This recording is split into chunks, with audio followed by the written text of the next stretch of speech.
This week, Liesl and I are heading far north to the towns of Normanton and Camberwell.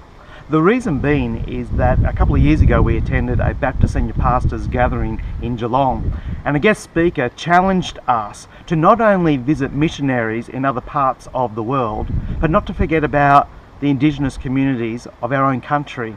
And when I thought about it, I thought, well, I've had the privilege of going to amazing countries like Nepal and Malawi, St. Petersburg and Mongolia, and they were great times, but I have not yet visited our own Indigenous communities.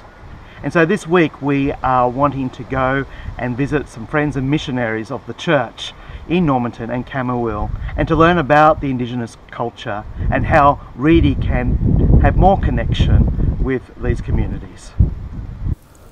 After 2 days of driving through our amazing outback for our first time, weaving in and out of the road trains, dodging hundreds of kangaroos and seeing the complete dryness of our harsh land, we finally arrived in Normanton.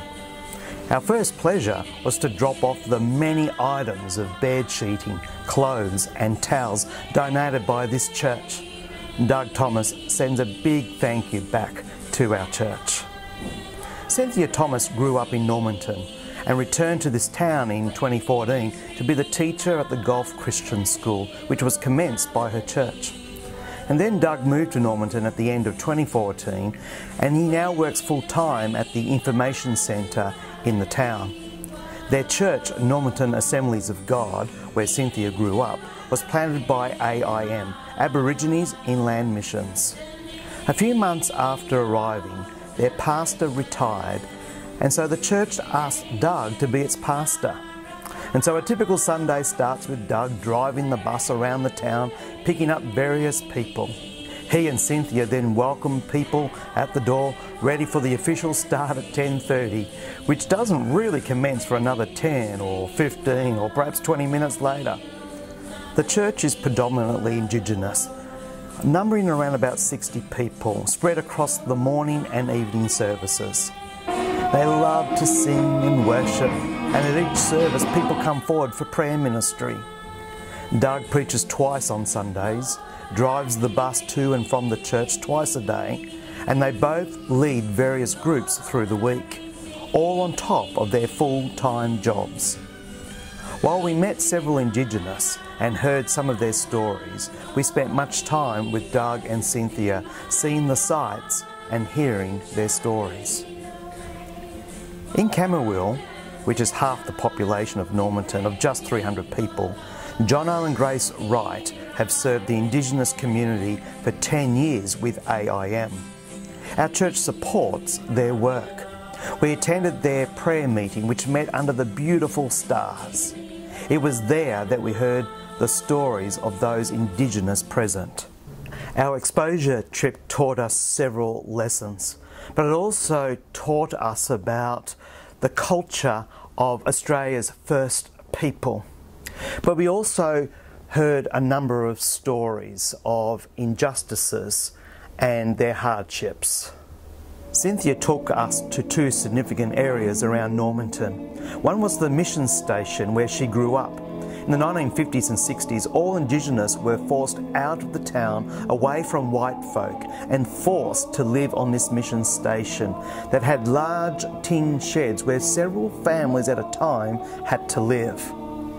The other was the town's cemetery, where white Australians, Chinese and other races were buried, but not the Indigenous. They were forced again to be buried across the road. I asked various Indigenous Christians what they thought of this injustice in their past and the National Sorry Day, and they were quick to point out that they haven't forgotten, but were equally as quick to say that they are Christians, which means they have forgiven. They see the importance of forgiveness in order to move on. The people we met were full of grace. We were also reminded of the impact and influence that alcohol and drugs like ice have upon these communities. We heard stories of suicides through to incredible loneliness. What we saw is similar to what Liesl and I witnessed in third world countries, lack of health care and unemployment. Houses looked run down and people facing hardships. However, we also learnt that the Christian gospel has and is making a difference in people's lives, finding salvation in Jesus Christ and help to overcome their difficulties. Workers like Jono and Grace and Doug and Cynthia need our prayers as they continue to work alongside of many who are building up His church. Ministry with the Indigenous would be challenging but also rewarding.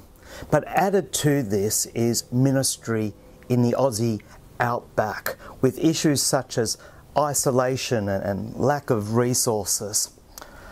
I look forward to seeing how our church can partner with our friends in the outback. I want to thank the church for allowing me to go on this wonderful exposure trip.